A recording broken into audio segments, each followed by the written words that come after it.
Why is sacrifice and peace not a part of our definition of beauty in Western culture? Well, what I discovered was that, I interviewed 50 women around the world. So went from like the Middle East to Europe to Hawaii to the States. And I interviewed women who had a story. And at some point, there was something that shifted in their life that helped them redefine the word beautiful for them and for what they carried.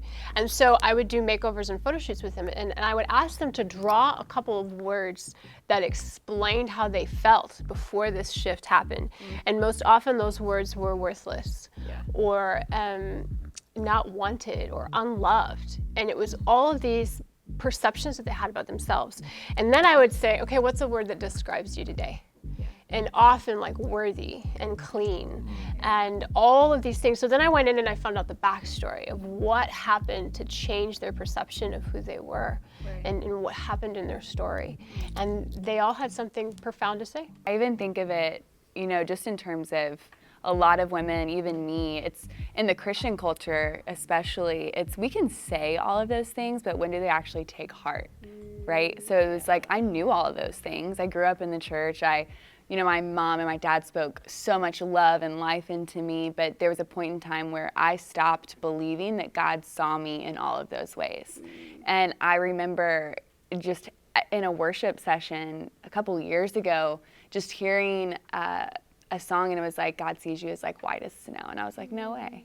Like, no way. Like, that's not really how he sees me. I can say that all day long, but when does it actually take heart? When do we start seeing ourselves the way God sees us? And I think that's the shift. It's really hard. Like, you can hear all these things, but it's like that distance between your head and your heart. It's like, I can know it, I can read it, but when does it actually take heart?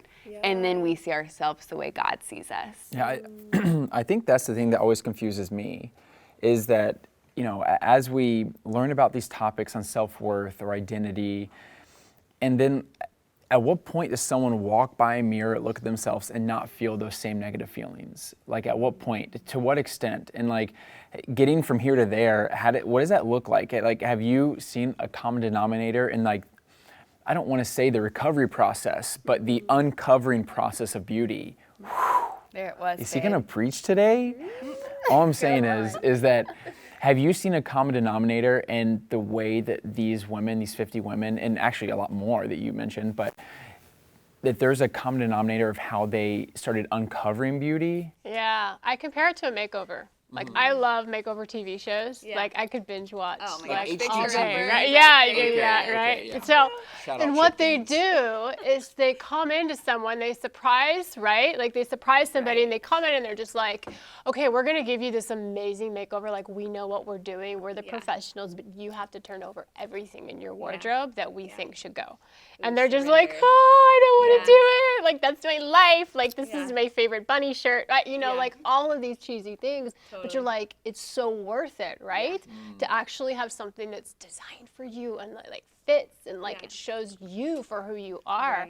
And so if they make that choice, then all of a sudden it takes them on this adventure. Right. But they still have to keep up the process and they still have to keep making those choices. So I think it's the same way with us and Jesus. Like, we're able to, he comes and he's like, hand over your wardrobe. Yeah. Like all of those negative thoughts, all of those things, right? And he's like, I've got something so special for you and custom designed for who you are. You are a treasure, you are valuable. And it's like, he's a good father that speaks life over us, right? And then we get to go through the process of transformation. That's the renewing of our mind in scripture. That's having community around us that speak life over us 100%. And help build us up instead of tear us down. How many of us have friends and we're just like, we love these people, but they tear us down all the time. Like, why are they your friends? Like sometimes that's part of our makeover process. To be like super honest, and then it's like, okay, now how are we going to walk this out? Are we going to keep choosing to believe what he says about us? But I think it sometimes does take that process.